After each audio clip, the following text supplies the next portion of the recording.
नमस्कार दोस्तों, कैसे हो आप सब। दोस्तों, मैंने एमपी ग्रुप 4 एग्ज़ाम 2025 की स्ट्रेटजी को लेकर एक वीडियो बनाया था, जिसमें मैंने आपसे कहा था कि यदि आपको इसके अलावा कोई भी डाउट होता है तो आप कमेंट सेक्शन में मुझसे पूछ सकते हैं, मैं उनका जवाब आपको दूंगा। तो इस वीडियो के रूप में मैं आपको आपके सभी सवालों के जवाब देने जा रहा हूं जो कमेंट सेक्शन में आपने मुझसे पूछे थे। कमेंट सेक्शन में ग्रुप 4 से संबंधित सवाल भी थे और दूसरे सवाल भी थे। उन सभी सवालों की चर्चा हमें करनी है, फिर चाहे वे दूसरे एग्जाम को लेकर क्यों ना हो। ठीक, मेनली ग्रुप 4 के विद्यार्थियों ने कमेंट किया था जिनको अभी ग्रुप 4 का एग्जाम देना है। ठीक है, एक बात और ध्यान रखें, आप सभी सवालों के आंसर सुने, क्योंकि कमेंट तो एक विद्यार्थी करता है, एक सवाल एक विद्यार्थी ने पूछा, लेकिन वह सवाल बहुत सारे विद्यार्थियों का हो सकता है, तो आपको लगभग सभी प्रश्नों के उत्तरों को सुनना है। और यहाँ पर शॉर्ट में हम सिर्फ आपके सवाल के आधार पर ही आंसर देंगे। यदि कोई बड़ा टॉपिक दिखता है और बहुत सारे विद्यार्थी कमेंट करते हैं तो उस पर अलग से वीडियो बना दी जाएगी। ठीक, जैसे पहला कमेंट यहाँ पर आया है, सिनोनिम एंटोनिम्स को छोड़ दें तो। पहली बात तो ये कि सारे टॉपिक कवर करके यदि हम जाते हैं तो एग्जाम में हमारे ज़्यादा नंबर आने की संभावना बढ़ जाती है, लेकिन कई बार विद्यार्थियों को कुछ टॉपिक्स में बहुत ज़्यादा कन्फ्यूजन टाइप का होता है कि पढ़ने को बहुत सारा है और एक दो सवाल आने हैं, और वे भी पढ़े में से आने की संभावना बहुत कम है। और फिर ऐसे भी मन में सवाल आते हैं कि कहीं ऐसा ना हो कि हम बहुत सारा पढ़ के जाएं और एग्जाम में सवाल ना आए, या आए भी तो हम पे बने ना, तो हमारा समय खराब होगा। इससे अच्छा इस समय को हम दूसरे विषय की तैयारी में लगा दें। ऐसा सामान्य रूप से सभी विद्यार्थियों को फील होता होगा। तो मैं आपसे कहना चाहूँगा, अंचल शर्मा जी, कि यदि आप इस टॉपिक को एग्जाम में छोड़कर जाते हैं और कोई ऐसा सवाल आ गया जो आपकी पुस्तक या नोट्स के शुरुआती पन्नों में ही लिखा है, शुरू की 2-3 लाइनों में लिखा हुआ है, तो आपको बहुत ज़्यादा पछतावा होगा कि काश एक बार मैंने पहला पेज पलटा के ही देख लिया होता। तो ऐसी स्थिति में आपको क्या करना है, इस टॉपिक का तनाव बिल्कुल नहीं लेना है। आपके लिए जितना हो सके सिनोनिम एंटोनिम को कवर करना है। जो आपको पहले से ध्यान है, याद है, उनको रिवीजन कर लें और एग्जाम देने चले जाएं, ताकि यदि आसान है आपके नोट्स या पुस्तक के शुरुआती एरिया से वो सवाल आते हैं तो आपका सही हो जाए, और बाकी चीज़ों को टेंशन आपको नहीं लेना है। अब हम चर्चा करते हैं अगले सवाल की, जो कि है पीडी स्टडी बूस्टर का। इनने कहा है, हेलो सर, यदि आप मेरा मैसेज पढ़ रहे हैं तो प्लीज़ रिप्लाई ज़रूर करें कि ये कौन सा ऐप है जिसमें आप स्क्रीन रिकॉर्डिंग करते हैं। हालांकि यह सवाल ग्रुप 4 से संबंधित नहीं है, लेकिन फिर भी इनके लिए व्यक्तिगत तौर पर महत्वपूर्ण है, इसलिए मैं आपको बताता हूँ। मैं जो वीडियो आप सभी के लिए बनाता हूँ वह सैमसंग टैबलेट में बनाता हूँ, और स्क्रीन रिकॉर्डिंग करने के लिए मैं किसी दूसरे एप्लीकेशन का इस्तेमाल नहीं करता। मैं अपने इस डिवाइस या टैबलेट में ही सीधे स्क्रॉल डाउन करके ऊपर से स्क्रीन रिकॉर्डिंग ऑन कर लेता हूँ, और स्क्रीन रिकॉर्डिंग में मैं आवाज़ प्लस स्क्रीन दोनों को एक साथ रिकॉर्ड करने के ऑप्शन को चालू कर देता हूँ, ताकि एक साथ स्क्रीन के साथ साथ जो मैं बोल रहा हूं उसको भी रिकॉर्ड कर सकूं और आप सब तक भेज सकूं। और दूसरा आपका शायद प्रश्न ये हो सकता है कि सर, जो आप पेन चलाते हैं और जो आप लिखते हैं और बहुत सारे कलर और जो इरेजर वगैरह सामने आती है वो कैसे आती है। तो जो मेरा सैमसंग का टैबलेट है उसमें मेरे लिए एक पेन भी मिला हुआ है, जिसमें मैं आसानी से यह सारी चीज़ें कर सकता हूँ। जैसे कि यहाँ पर एक नोट्स का ऑप्शन भी आता है, जिसमें इस प्रकार की चीज़ें हम कर सकते हैं। जो आपके सामने दिखाई देता है, पढ़ाते हुए मैं आपको दिखाई देता हूँ, वो सारे ऑप्शन इसमें हमारे लिए ऑटोमेटिकली मिल जाते हैं। इसको पोर्ट्रेट लैंडस्केप हम कर सकते हैं। ठीक, उम्मीद है आपको आपके सवाल का जवाब मिला होगा। यदि हाँ तो कमेंट सेक्शन में मुझे अवगत जरूर कराएं सर, कि जो आपने बताया उतनी चीज़ मुझे बिल्कुल क्लियर हो गई है। अगला सवाल है कीबोर्ड गुरुजी का। शायद ये सवाल नहीं, कुछ कहना चाहते हैं कि जिसको भी 80+ चाहिए है, बात कर लो 15 से 20 तक में हो जाएगा। शायद इनका 15 से 20 लाख कहना मतलब है। तो मैं सभी विद्यार्थियों से कहना चाहूँगा कि आप देखते हैं कितने सारे एग्जाम होते हैं, कट ऑफ लगातार बढ़ती जा रही है। कट ऑफ बढ़ने का मतलब सीधा से ये नहीं होता कि किसी ने दूसरे माध्यमों से सिलेक्शन लिया है। मान लो 80 कट ऑफ जाती है एग्जाम की, तो जितने भी विद्यार्थी सिलेक्ट हुए हैं, 80 कट ऑफ का मतलब होता है कि 80 या उससे अधिक नंबर ही आए होंगे। और बहुत सारे विद्यार्थी ऐसे होते हैं, मैंने खुद 88, 89 इस एग्जाम में स्कोर किए, डिस्ट्रिक्ट कोर्ट के एग्जाम 87 स्कोर किए, और जो और भी मैंने वनडे एग्जाम दिए हैं समय समय पर, मैंने बहुत बेहतरीन प्रदर्शन उनमें किया है। तो कह सकते हैं कि आप यदि जिस प्रकार से मैंने आपको स्ट्रेटेजी बताई है वो, या जो दूसरी आपकी स्ट्रेटेजी है उसके आधार पर या उसको फॉलो करके आप भी 80+ स्कोर कर सकते हैं। क्योंकि यदि 100 प्रश्न बन रहे हैं तो उन 100 प्रश्नों के जवाब हैं, इतना तो आप भी जानते हैं। तो जब 100 प्रश्नों के जवाब हैं और आपने उनको प्रिपेयर कर रखा है, अच्छे से सारा दायरा कवर कर रखा है, तो 80 तो मैंने बहुत कम कह दिया, आप 90 नंबर तक स्कोर कर सकते हैं। ठीक, तो तरीका अपना अपना हो सकता है 80 स्कोर करने का। आपको कौन सा रास्ता चुनना है यह आपके ऊपर निर्भर करता है। फिर अगला कमेंट है आपका सवाल, सर प्लीज ग्रुप 1 सब ग्रुप 3 की प्रिपरेशन करवाइए। तो दोस्तों मुझे ऑफिस वगैरह जाना होता है, बाकी सारे रिस्पॉन्सिबिलिटीज भी होती हैं, जिस कारण मैं फुल फ्लेज्ड किसी एग्जाम की तैयारी तो फिलहाल आपको नहीं करा सकता। बस आपको जो भी डाउट आते हैं, सवाल आते हैं, उनको मैं रिप्लाई के माध्यम से आपको ज़रूर सॉल्व कर सकता हूं। और कुछ एक टॉपिक यदि हो सकेंगे तो मैं प्रयास कर लूँगा उन पर वीडियो बनाने की। ठीक, फिर अगला सवाल है, सर इस बार भी एग्ज़ाम में बैगा, सहरिया, भारिया कास्ट के स्टूडेंट की वजह से एसटी कैटेगरी की सीट परफेक्ट होगा क्या? हम सभी जानते हैं मध्य प्रदेश की 3 सबसे पिछड़ी जनजातियां हैं, विशेष पिछड़ी जनजातियों का दर्जा जिनको प्राप्त है, बैगा, भारिया, सहरिया। तो जो आपका ग्रुप 4 का एग्जाम होने वाला है उसमें उनके लिए सीधा उपबंध है कि फॉर्म फिल करके संबंधित विभाग में ज्वाइनिंग ले सकते हैं। तो जब उनको ज्वाइनिंग दी जाती है तो उनको ज्वाइनिंग एसटी की सीट पर दी जाती है। अब फॉर एग्जांपल किसी एग्जाम में 100 सीटें निकली, ठीक, एग्जाम में कितनी सीटें निकली? 100।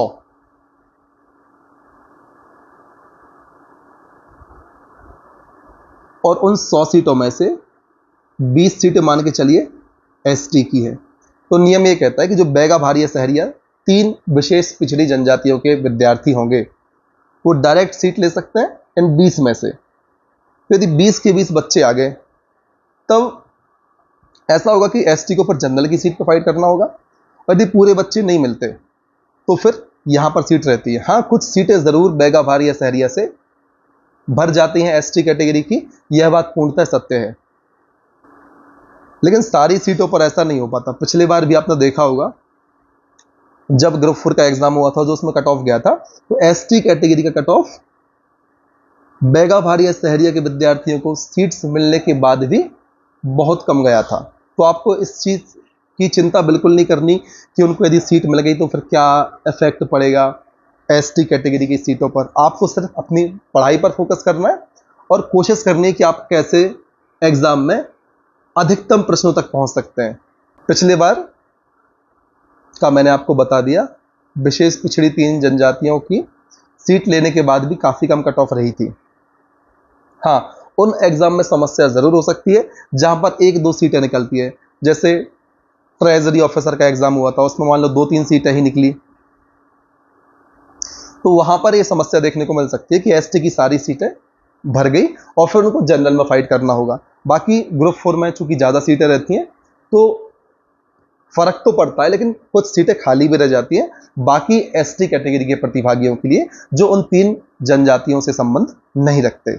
उम्मीद है आपको आपके सवाल का जवाब मिला होगा, और यदि आपको सवाल के जवाब मिलते हैं तो कमेंट सेक्शन में अवगत जरूर करा दें, नहीं तो मुझे फिर ऐसा पता नहीं चल पाएगा कि मैंने आपकी समस्या का समाधान किया है कि नहीं किया है।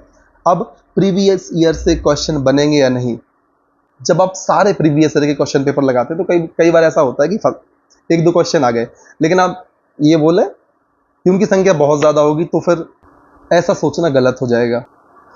लेकिन इतना ज़रूर होगा कि यदि पिछले साल के पेपर आप सॉल्व करके जाते हैं, तो जैसे मैथ्स रीजनिंग हो गई, ऐसा हो सकता है कि उस तरीके के क्वेश्चन आपको एग्जाम में देखने को मिल जाएंगे। फिर बात करते हैं अगले कमेंट की, अगर इंग्लिश, वोकैब और कंप्यूटर बन गया तो एग्जाम क्लियर हो जाएगा। बिल्कुल, जो मैंने आपको चीज़ें बताई हैं, 3 सब्जेक्ट मैंने आपको बताया जहां पर आपको कंप्लीट स्कोर करना है, और इसके अलावा यदि आपने इंग्लिश और कंप्यूटर को बढ़िया तरीके से डील कर लिया, उसमें भी 90+ एक्यूरेसी आप लेके आ गए, तो फिर आप टॉपर की श्रेणी में आ जाएंगे एग्जाम में। यहां पर थैंक यू सो मच कहा जा रहा है, मोस्ट वेलकम। फिर सर एसटी की सारी सीट बैगा, भारिया, सहरिया को दी जाएगी क्या? सारी सीट्स नहीं, वहां पर सीधा सा कॉन्सेप्ट है, एसटी की जितनी भी सीटें निकली हैं उन सीटों में बैगा भारिया सहरिया के विद्यार्थी जाके ज्वाइनिंग ले सकते हैं। यदि सारी सीट के बराबर विद्यार्थी चले गए तो हो सकता है सारी सीटें आपकी चली जाएंगी। लेकिन ऐसा पिछले बार जब एग्जाम हुआ था तब ऐसा नहीं होता, सारे विद्यार्थी नहीं पहुंच पाए थे, तो एसटी कैटेगरी का कट ऑफ पिछले बार भी कम ही रहा था। तो इस बात की आपको टेंशन नहीं लेनी, आपको सिर्फ अपनी पढ़ाई पर ध्यान देना है। फिर सर बुक्स बता दो आपने कैसे किया, इसकी चर्चा हम एक अलग से वीडियो में कर लेंगे। फिर मैथ्स कहाँ से पढ़ें, तो मैथ्स का तो सीधा सा कॉन्सेप्ट है, आप कहीं से भी मैथ्स को सीख सकते हैं, ठीक। और फिर बात आती है प्रैक्टिस की, आपको सवाल को सॉल्व करना है। फिर चाहे आप किसी क्लास को देख कर करें या किसी पुस्तक से कॉन्सेप्ट क्लियर करके कर लें, आपका सवाल सही होना चाहिए।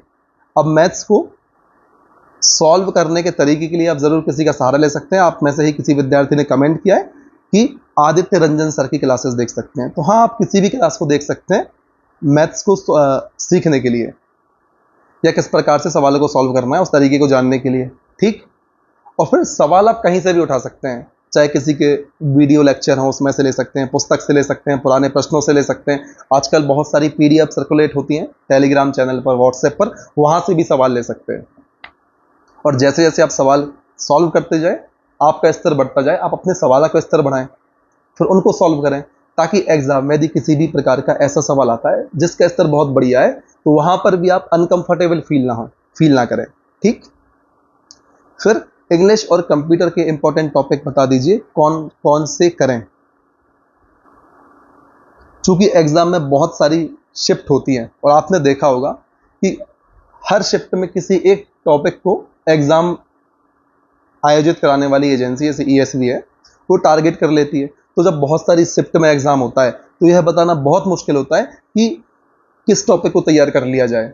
हालांकि कुछ टॉपिक ऐसे होते हैं जो शिफ्ट में कॉमन रहते हैं, तो जिनका पेपर बाद में है उनको इस बात का विश्लेषण करने में सुविधा हो जाएगी कि इस बार ईएसवी इन पर्टिकुलर एग्जाम में किस टॉपिक के प्रश्न हर शिफ्ट में पूछ रहा है। तो फिलहाल तो आपको सभी चीज़ों पर फोकस करना है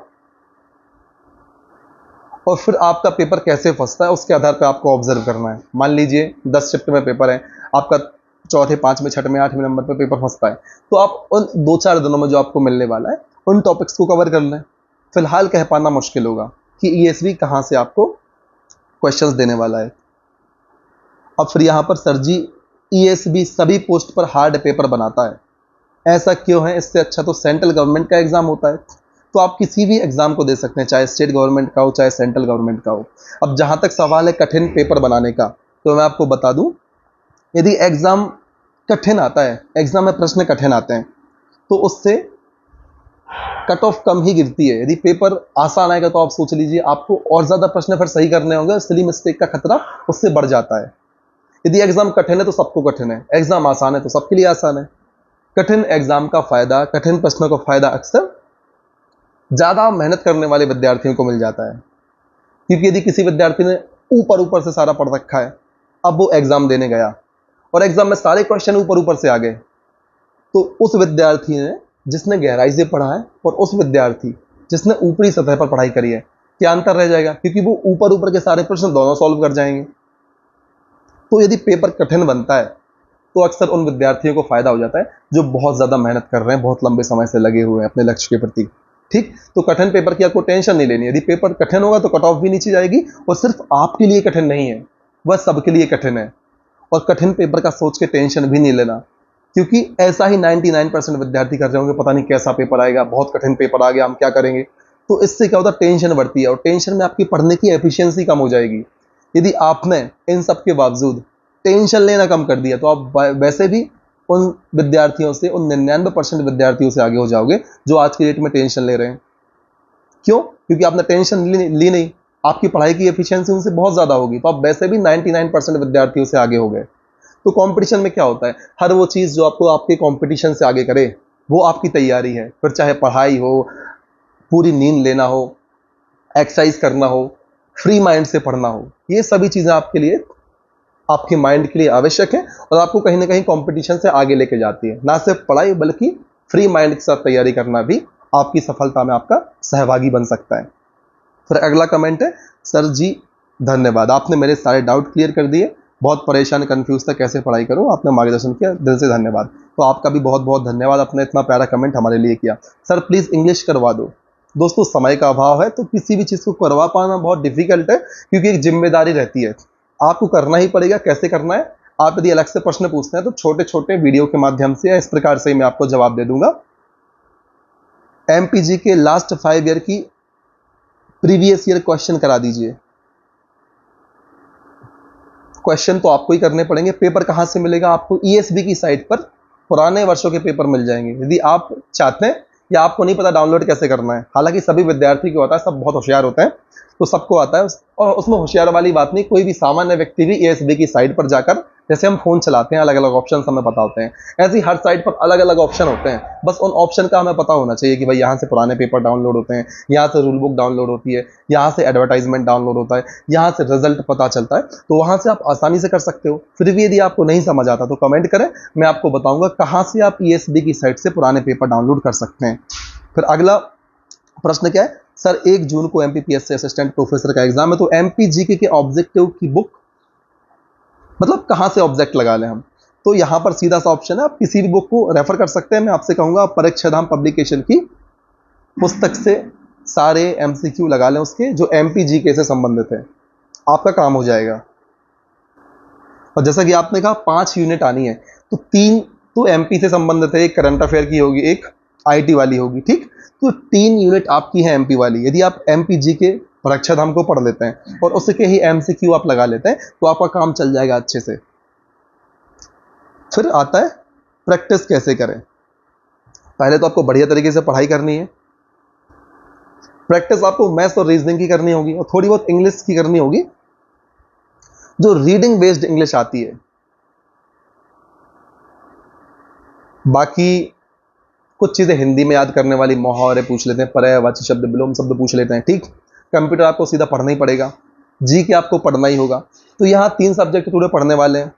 इंग्लिश और हिंदी को आप एक समान स्तर पर रख के देख सकते हैं, लेकिन जिनकी इंग्लिश बेटर होती है उनको इंग्लिश में दिक्कत नहीं आती, जिनकी हिंदी बेटर होती है उनको हिंदी में दिक्कत नहीं आती। अंडरस्टैंडिंग की बात होती है, जैसे हिंदी में एक आपको मैं सेंटेंस बोलूं कि हम सब कल घूमने गया था, तो यहां आप ऑटोमेटिकली कह देंगे कि सर रिदम सी फिट नहीं हो रही, कुछ गड़बड़ लग रहा है सेंटेंस में कि हम सब कल घूमने गया था। मैं आपसे कहूंगा सही क्या है, तो आप ऑटोमेटिक कह देंगे हम सब कल घूमने गए थे। आपने कैसे बताया? आपने हिंदी को पढ़ते पढ़ते आप अब ऑब्जर्व करने लगे, कहीं ना कहीं आप इतने सहज हो गए, यदि गलत सेंटेंस आपको दिखता है तो आपको खुद थोड़ा सा अनकंफर्टेबल सा फील होता है कि इस सेंटेंस में कहीं ना कहीं कुछ गलत है, आप ऑटोमेटिक करेक्ट कर देते हैं। तो जिस स्तर पे इंग्लिश ऐसी विद्यार्थियों की होगी उनको इंग्लिश में दिक्कत नहीं जाने वाली, तो हिंदी तो अधिकतर विद्यार्थी की बढ़िया होगी। इंग्लिश में मैं आपसे कहूंगा कि आप थोड़े बहुत क्वेश्चन लगाएं, थोड़ा सा डेली 15-20 मिनट इंग्लिश को पढ़ने की कोशिश करें। जो ग्रामर आप इंग्लिश के लिए पढ़ रहे हैं, उन ग्रामर के रूल को जब आप इंग्लिश पढ़ते हैं उनसे कनेक्ट करने की कोशिश करें कि हाँ यार मैंने इस रूल को पढ़ा था, यहाँ पर इस लाइन में ये वाला रूल सेट हो रहा है, और जो आपको अर्थ नहीं पता उसकी वोकेबलरी आप देखें। अक्सर एग्जाम में ऐसे प्रश्न पूछ लेते हैं जो सामान्य रूप से हम उपयोग करते हैं। जब आप न्यूज़पेपर वगैरह पढ़ेंगे, एकदम नहीं पढ़ना आपको, 2-2 घंटे पढ़ने बैठ गए, अभी एग्जाम आने वाला है, इतना समय आपके पास नहीं है। आप थोड़ा बहुत 10-15 मिनट डेली देखें। इसलिए नहीं कि आपको अब हिंदी जैसी इंग्लिश करनी है, बल्कि इसलिए कि जो आपने ग्रामर सीखी है, जो ग्रामर सीखी है आपने, उसमें जो रूल आपने सीखे हैं, वो जो आप पढ़ रहे हैं इंग्लिश, वहां पर कहां पर अप्लाई हो रहे हैं। जब आप इस प्रकार से पकड़ना सीख जाएंगे तो आपकी इंग्लिश की प्रैक्टिस ऑटोमेटिक हो जाएगी।